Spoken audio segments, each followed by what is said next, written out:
So about 25 years ago, I was convicted and sent to prison for 14 years.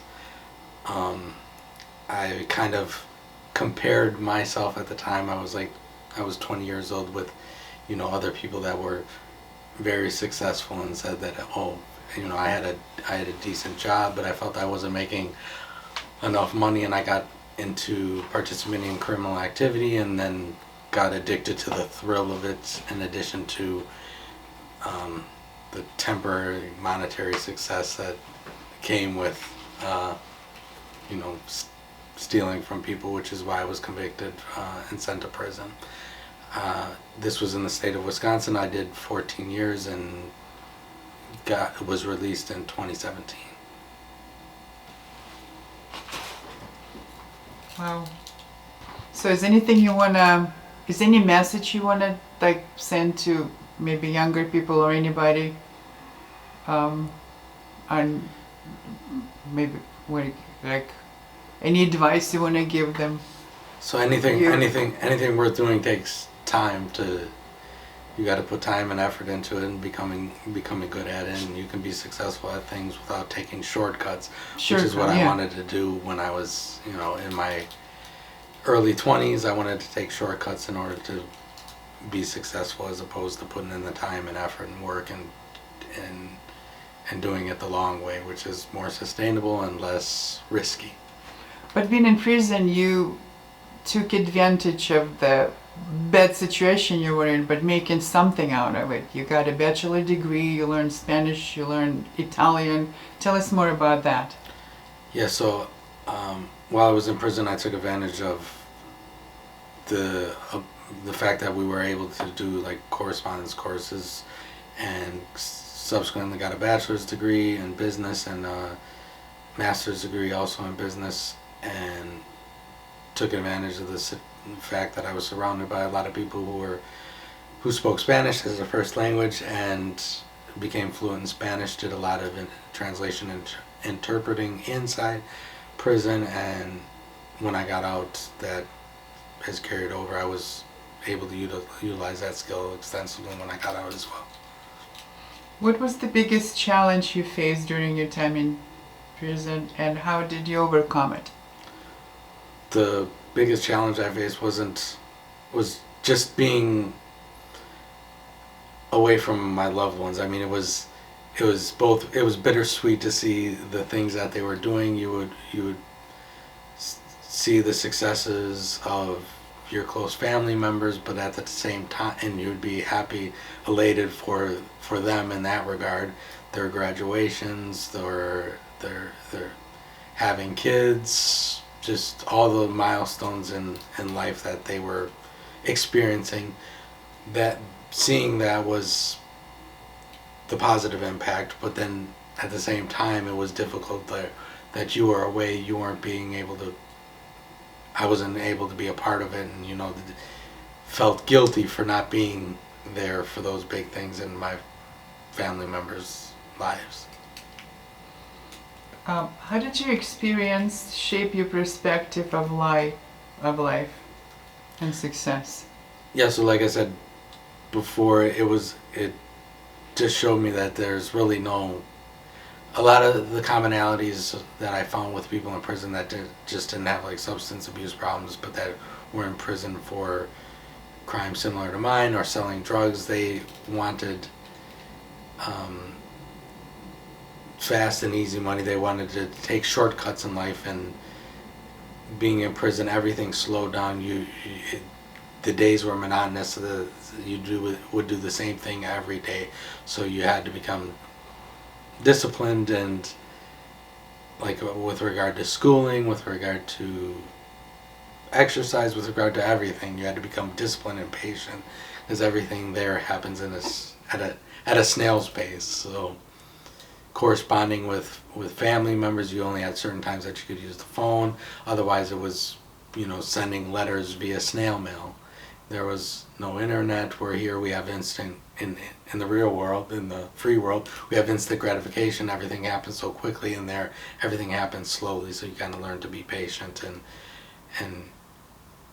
take things one step at a time. What is your perspective on success? How will that shape your perspective on success?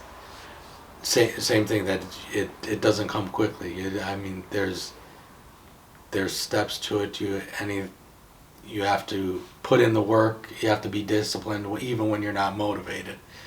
You got to say, okay, I'm not feeling motivated to do this today, but it's necessary to do these steps in order to further my education, further my business, further my career, whatever it may be. What motivated you to pursue a bachelor and master degree and learn languages while you're there? So I've always known that I wanted to like run my own business, so I wanted to do the things that would prepare me for that when I got out. And like I said, people out here in the free world, they typically don't have the time to dedicate to certain things. So I looked at myself and I said, okay, what are the things that I can dedicate myself in here that the typical person in the free world wouldn't or couldn't do, and focus on that to gain a competitive advantage in things that they wouldn't be able to do out here, where there's fast pace and they don't have the time or the discipline to do it. How did you transition from prison life to successfully integrate into society? How do you successfully integrate into society? Was it hard for you? Some things were harder than others, and it was surprising to me what was going to be the most difficult. I thought when I got out, finding a job based on my criminal record was going to be difficult, but that actually was not the case. I moved from Wisconsin to Florida. I applied for several jobs and I got offered 3 jobs right away. So that was like, and you got really good positions, like right out of you got really good job. I mean, pay wise. Yeah. So I was a tool and die maker or tool and die apprentice prior going to prison, and I found 3 jobs that I applied for were they were in as a machinist. So I got 3 job offers like within the first few weeks of getting out of prison, and I subsequently took one, and I worked at that place for about 4 years before starting my own shop. One of the most difficult things, ironically, was finding a place to live, because here you would fill out apartment applications and they would always deny them based on the fact that I had a criminal record. And they would never tell you that that was the reason that it was denied, but I subsequently found out that that was the reason that it was denied. It was actually easier to purchase a house than it was to rent an apartment from somebody. And you did. Now you own the house. Yes. What advice would you give to others who may be facing challenges similar to what you experienced? Of being in prison? In transition. Let's do both. In transition? Yeah. So just reach out to other people that have experienced it. There's a lot of people that helped me along the way, both family members and people that either I was in prison with, or people that subsequently went through something similar, a similar situation as I went through. It doesn't even necessarily have to be prison. It could be something that was some type of difficult situation that they had overcome. They can often offer valuable insight into helping you transition through difficult situations. In which way do you believe your past experiences have contributed to your current success and achievements? So just learning to be very disciplined. Motivation comes and goes, but you have to be able and willing to do difficult things, even and monotonous things, even when you don't have the motivation to do so. You just have to get up and do it, and despite not being motivated sometimes. But also what I see, you don't waste your time. Like I said, you live on steroids. You accomplished so much in those few years you were out that most people through a whole entire life. You just, you go get it. It's like you don't want to waste your time. Yeah, I felt that I was in prison for 14 years and I had a lot of catching up to do. So when I got out, there were, everybody that was my age had 14 years to, one, build their career, build their families, and I was kind of doing all that Yeah, like simultaneously. I moved from Wisconsin to Florida. I got a job, subsequently started my own business, had two kids, got married, all within the span of like 5, 6 years. So I felt like I had a lot of making up to do since I missed so much when I was gone for 14 years.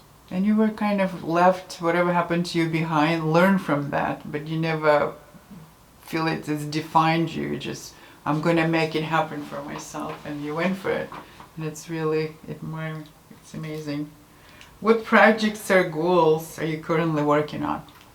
So about 3 years ago, I started my own machine shop. So I just want to build my shop. So I want to purchase more machines. I want to increment my customer base. I want to create proprietary products that I can sell for my company as opposed to just manufacturing things for other people. I want to hire employees. It would be nice to actually hire people who have come from similar situations as I have come from, that want to learn machining, that have the aptitude and the interest of actually developing the craft of being able to manufacture a product from start to finish, design a product, build it, test it, make changes, do all the things that are associated with product development for a manufacturing company. That's pretty cool. But you're also involved in jiu-jitsu, so you're doing Yeah, so- incredibly well in there, I heard.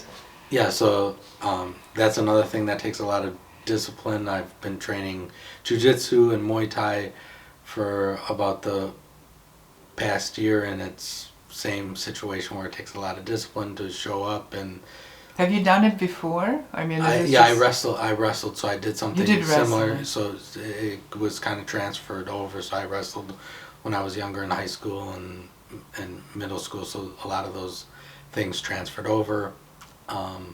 But jiu-jitsu and Muay Thai I've been training for about a year. That's pretty awesome. What message do you hope viewers will take away from your story and experiences? Just to continuously improve and realize that it takes discipline to do anything exceptional, and you have to be willing to do the things that the next person isn't, and do that despite whether you're motivated or not. Thank you. It's very nice. Thank you very much.